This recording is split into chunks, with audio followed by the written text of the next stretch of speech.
Ito pong ginagawa natin ay siyempre tradisyon ng matagal at kultura din na dito sa karagatan sa gitna ng Manila Bay na malapit sa may Binawangan ang ginaganap nating misa. Siya umiibig sa akin, ang mga taga-Samaria. Sa ngalan ng Ama at ng Anak at ng Espiritu Santo. Amen.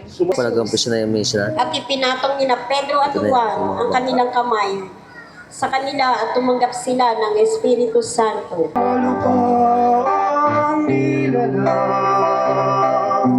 galak sa buhay isigaw. Sangkalupang nilalang galak sa buhay isigaw. Sangkalupang